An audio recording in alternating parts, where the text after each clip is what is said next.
No exterior da casa, um local muito arborizado, com bancos rústicos de madeira, onde ele desenvolve suas pinturas e paisagismo. Fazia um bom tempo que eu não pintava. Quando a gente pensa que passou 10 minutos, já se foi 1 hora.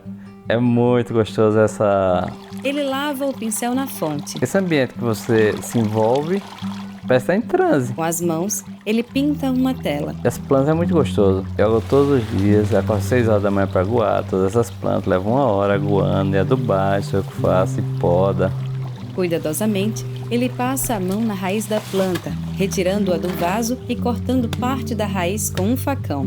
Eu não enxergo, eu uso o conceito que vocês têm. Esse conceito não é meu. Delicadamente, toca uma de suas telas. A vida toda eu soube que o mar é azul, o céu é azul, sabe? Que as folhas são verdes. Quando eu tenho domínio de uma situação e eu consigo desenvolver aquilo de forma onde eu vejo a evolução, isso se torna muito prazeroso.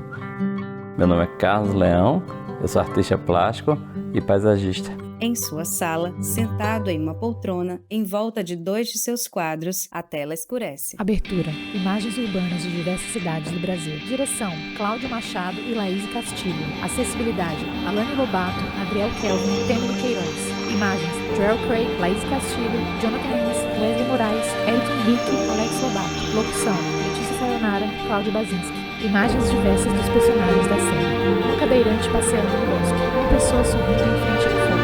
Pai e filho com quilômetros de judô. Em uma cadeira automatizada, um tetraplégico sorrindo.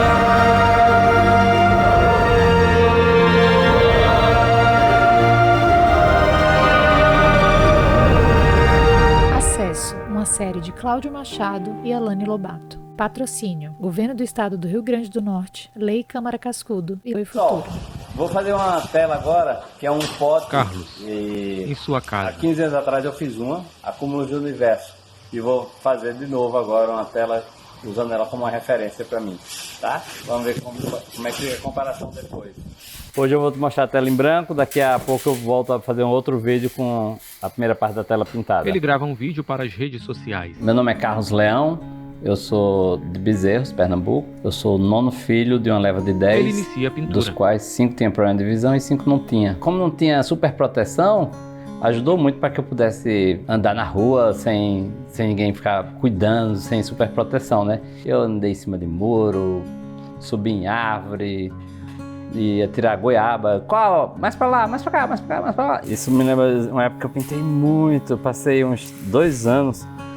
Todos os dias era a minha rotina, era pintar a tela. Esse cheiro lembra justo essa época, a casa, tudo, vem tudo à tona, né? Mas eu já vivi muito, fiz muita coisa boa nessa vida, né? Eu já pulei de asa delta, já andei de quadriciclo. Para andar de quadriciclo foi uma experiência muito legal.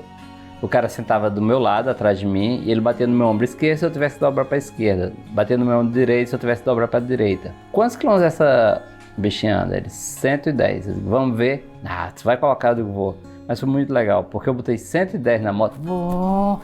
E o cara vibrava, o cara que tava de carona comigo, ele vibrava mais do que eu. Foi muito legal. Ele pinta boa parte do quadro com uma tinta azul. Primeiro o céu, e depois o mar. Quando chegar aqui eu volto a clarear. Ele aponta para a tela. Escurecer, até embaixo vai escurecer, sabe? E continua a pintar com azul. As pessoas perguntam assim, então é melhor nunca ter enxergado do que quem começa na fase adulta, né? Eu acho que não enxergar desde cedo, eu nunca tive a oportunidade de ver coisas que quem enxergou. Então é um pouco de egoísmo a pessoa dizer, eu enxerguei até os 20, depois eu perdi tudo. Mas ele tem muito mais memória do que eu, né? Então ele tem muita mais coisa boa para se lembrar, é porque ele esquece de ver o lado positivo da coisa. Uma das coisas que eu sinto muita falta é de nunca ter visto as estrelas, né? É uma coisa que eu queria ter visto, assim, eu queria ter essa memória. Eu tenho uma noção de pigmentos e tal, mas não é a mesma coisa. É muito bem descrita, as pessoas descrevem para mim, eu não consigo ter a concepção. Eu tenho certeza que a concepção que eu tenho não tem a dimensão que é a beleza. No exterior da casa, Carlos cuida das plantas. Minha vida, ela teve a minha infância, aí eu fui estudar na escola, fui péssimo. Foi um período que eu estudei, sei lá, até o 2º ano do 2º grau. E foi sempre bem difícil. Dezenas de plantas ornamentais em vasos pretos, individuais. individuais. Ele as aduba. Os professores tinham outro olhar sobre o deficiente, né? Eles não tinham essa empatia que tem hoje. Ele retira as podas, põe em um saco e leva para fora. E aí foi quando eu comecei a trabalhar. Por isso que minha relação com o trabalho é tão boa também. Eu adoro trabalhar, me deu independência. Ao lado de uma fonte de água tipo cascata, ele rega as plantas com a mangueira. Todas as minhas provas eram oral. E aí eu cheguei para o professor, era um professor de desenho. E ele queria que eu falasse sobre triângulo, rachuleado e área do triângulo. E aí eu estudei. Só que quando eu cheguei na hora da prova lá, na sala da coordenação dos professores, 10 professores lá e ele lá para fazer a prova comigo. Professor, Geraldo, a prova é essa. Ah, sim, sua prova, vamos fazer. Qual é? Perguntou coisa que não tem nada a ver, não sei não. Ele perguntou outra coisa que não tem nada a ver, sei não. Quando ele perguntou a terceira coisa que não tem nada a ver com o que ele tinha me dado para estudar, eu disse, professor, espera aí. Eu vou fazer o seguinte, ao invés de você me perguntar tudo que você quer saber que eu não sei, eu vou dizer tudo que eu sei sobre o que eu estudei, que eu estudei 20 páginas, eu sei da primeira à última página, eu sei tudo o que foi estudado. Então eu estudei, a primeira página é isso. Chegou na terceira página, para. Você ganhou um 7 aqui. Mas 7 eu só vou passar por média. Tu quer mais do que isso? Eu quero um 10, né? Porque eu sei muito mais do que 3 páginas. Aí os professores estavam na sala, ficou tudo assim, né? Mas olha, e ele tava sacaneando comigo, entendeu? Eu fui expulso no segundo ano primário do segundo grau. A coordenadora do colégio disse, olha, você não vai passar no vestibular. A gente já sabe que você não vai passar no vestibular. Então você não vai mais estudar conosco aqui, porque o nosso colégio é cursinho e a gente vai cair a estatística da gente. Quando minhas filhas fizeram 14 anos, eu disse, eita, minha filha daqui a pouco vai estar fazendo o segundo grau e eu estou lá para trás, né? Deixa eu concluir, eu fui fazer um supletivo. Foi outro nível de avaliação, os professores já tinham aprendido a conviver com a deficiência, com as limitações de cada um e respeitar e aceitar o saber de cada um dentro da sua limitação. E aí, qual é que marca na minha vida? São as boas, as ruins eu descarto, entendeu? Eu tô contando isso porque foi um gatilho que disparou da época e aí chegou a esse assunto. Mas é assunto que eu nem vi à tona na minha vida, esses assuntos nem faz parte do meu cotidiano, né? Sol, deixa eu fazer assim para tirar o sol da tela. Ele move o cavalete do quadro. O cavalete tomba para a esquerda. Carlos se chateia e pede ajuda para a diretora. Tu me ajuda? Tu levanta ela. Eles verificam as avarias. Ele afrouxou todo ali quando caiu. Tem martelo aí? Eu pego aqui martelo. Eles dois consertam a tela e o cavalete. Não, assim, eu até me estresse, mas não com isso aqui, eu sabia que foi um acidente, daqui a pouco vai resolver. O mundo é um pouco imprevisível, né? Eu acho que isso me ajuda a não me estressar tanto, a andar e dar uma pancada. Droga. Só mais uma, né, entre tantas. Então, avalia quais foram os prejuízos que teve com aquilo. Se levar mais de 3 pontos, se não for, não vou no hospital. Só vou para levar mais de 3 pontos, se não for, eu fico em casa mesmo. Ele continua a pintura do quadro e grava mais um vídeo para as redes sociais. Aí, pessoal, essa foi a primeira parte da tela, é a base, né? Então, comecei, acho que tem 1 hora mais ou menos que eu pinto e tá ficando dentro do que eu queria, né? Vamos ver como é que tá na próxima semana, eu vou postar mais alguma coisa. Deus te abençoe. Foi uma professora de TO, terapia ocupacional. E ela chega para mim e diz, Carlos, eu queria fazer uma experiência que era um trabalho de pintura, porque eu acredito na capacidade da pineal que você tem, memória guardada. Eu digo, mulher, isso não dá certo não. E a gente se juntou num grupo de 6 pessoas cegas e começou a pintar. E eu comecei a pintar e ela se empolgou e o pessoal foi fazendo e uns foram desistindo e eu fui o único que fiquei. O primeiro quadro que eu pintei, a professora disse que quando eu terminava de pintar, ela estava chorando lá, porque emocionada que como é que tinha conseguido pintar o que eu queria pintar, né? Eu disse para ela, cara, normalmente as pessoas que vão pintar, ela faz um croquis na tela, ela risca a tela, como é que quer. Como é que eu vou fazer com você? Eu digo, mas tu não tá vendo o desenho aqui? Comecei a brincar com ela. Aqui, eu vou querer fazer um céu, um mar, um rio e a floresta dos 2 lados. Ah, tá bom então.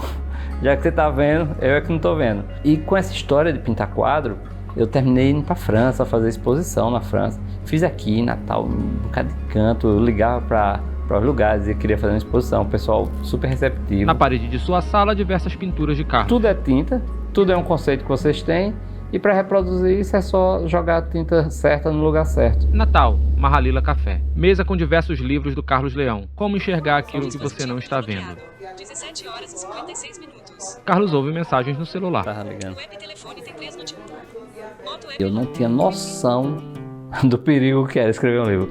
Perigo no aspecto de que muito trabalho, muita dedicação e muito empenho, né? No estalar de dedo aconteceu assim, vai ser um personagem que tem um veleiro, e esse veleiro ele vai ter clientes. E cada cliente que chegar, ele vai poder conversar com o cliente, vai ter as demandas, as histórias vão se conectar nesse veleiro. Então o livro é cheio de histórias, de metáforas, de histórias boas para ser ouvida, né, e ser vivida. Teve uma questão que era a escrita. Eu não tinha domínio da gramática. Eu só descobri isso quando eu fui escrever, né? Que eu escrevi uma frase, a cada 5 palavras, 3 estava errada. Era desgastante, assim. Começava a escrever, uma ideia vinha na cabeça, porque ele saiu e foi se encontrar com... Aí, os erros, cada vez que eu errava, meu computador dava um bip, eu tinha que voltar, ir para o menu de opções, achar a palavra que eu queria ter colocado ali, corrigir e seguir. Então, quer dizer, fui bem trabalhoso. Eu espero que seja também uma fonte inspiradora para as pessoas. Esse Carlos que é cego, conseguiu escrever um livro com todos os atropelos, com todas as limitações, eu que vejo 100%, que sei escrever, tenho um domínio da ortografia, da gramática, eu vou fazer isso. E eu quero que as pessoas escrevam livro porque é muito bom. É uma experiência incrível escrever um livro. Eu sei que eu faço coisas que não são normais, tipo pegar um quadriciclo para 110 km por hora, não é qualquer um que faz. Pular de uma asa delta, né? Aí as pessoas dizem, os brincam, você pula porque você não enxerga. Vamos, você pular de olho fechado, já que é questão de não enxergar. Eu desenvolvi a capa, a ideia, o conceito da capa que eu queria em relevo, botei verniz localizado, tal letra, nas letras com verniz localizado, o papel é fosco, então ele é um pouco tátil. E ainda queria mais. Como eu queria ensinar muita coisa, como enxergar o que você não está vendo, eu queria que as pessoas tivessem uma ideia diferente. Então eu coloquei ele dentro de uma caixa, e do lado de fora da caixa está escrito: o primeiro passo para enxergar o que você não está vendo é sair da caixa. Então você tem que deixar o livro correr da caixa para poder você abrir o livro, né? Então a caixa é branca e o livro é preto, então são contrastes bem legal. As pessoas acharam bem legal essa ideia. Talvez se minhas telas tivessem essa possibilidade de fazer tátil, também era boa, né? Como enxergar aquilo que você não está vendo? É sentindo o que você não está vendo. Porque as pessoas estão muito condicionadas a ver daqui para fora. E você tem que ver daqui para dentro. Você pode ver o mundo do jeito que você quiser. Você não precisa estar seguindo padrões para ver o mundo igual de todo mundo. Sem utilizar pincel, ele passa uma tinta marrom em seus dedos e depois aplica na tela. Depois a água vai por cima do marrom para dar a impressão que ela está se mexendo, sabe? É por isso que eu preciso de alguns dias para ela quando secar. Quando eu pinto um quadro, as pessoas me disseram, olha, o céu é azul. E aí a professora me ensinou que para fazer profundidade, como é que eu tenho que fazer. O azul mais escuro em cima e vou baixando até o clarinho, porque a visão vai ver o azul de longe mais claro do que o azul de perto. Então por isso que você olha um quadro e ele tem profundidade. Com a mão esquerda na tela e a direita na borda superior. Eita, como tá alto. Era mais em cima que eu queria. Ele mede a distância e tamanho do desenho. Tem como suspender um pouquinho? Risos. Já sei. Eu vou afinar o gargalo com marrom.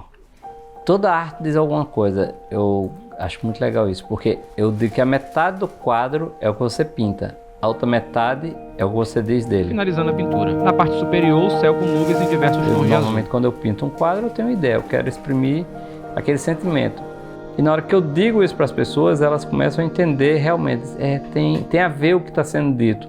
A maior parte do reflexo está aqui no centro, é assim? Na esquerda é um vaso de cerâmica, que gera um reflexo na água. Ele pede auxílio para se posicionar e continuar a pintura. Com pincel e tinta dourada, ele finaliza o reflexo na água. Em meio a plantas no jardim, imagens de sua obra de arte finalizada. Em frente à sua casa com roupas de academia e bengala, Carlos caminha pela rua inclinada. A calçada ao fundo é esburacada e tem 1,60 m de altura. Ele atravessa a rua e tropeça em um buraco, quase cai. A gente só sabe o que é ruim quando a gente conhece o bom, né? Eu estive na Europa e as calçadas são perfeitas. Você anda com carrinho no supermercado, carrinho de bebê, vai de casa para o trabalho, para o supermercado e volta sem empecilho de uma calçada inacessível. As nossas calçadas são caóticas. Vou para a academia caminhando e as pessoas dizem: moço, você está andando no meio da rua, vá para a calçada. Outro dia eu fiz um vídeo mostrando a calçada que tem perto da minha casa, 1,60 m de altura. É ilógico, não tem mínimo sentido naquilo. Eu tento imaginar, eu acho que existia a calçada e cavar a rua para fazer a rua depois, porque não tem sentido alguém construir uma calçada naquela altura. Tem, eu vou pela rua, depois eu digo, bom, o perigo que tem é os carros, e os carros eu vou na contramão e eles vão vendo que eu tô andando. E até agora só fui atropelado 2 vezes. Riso.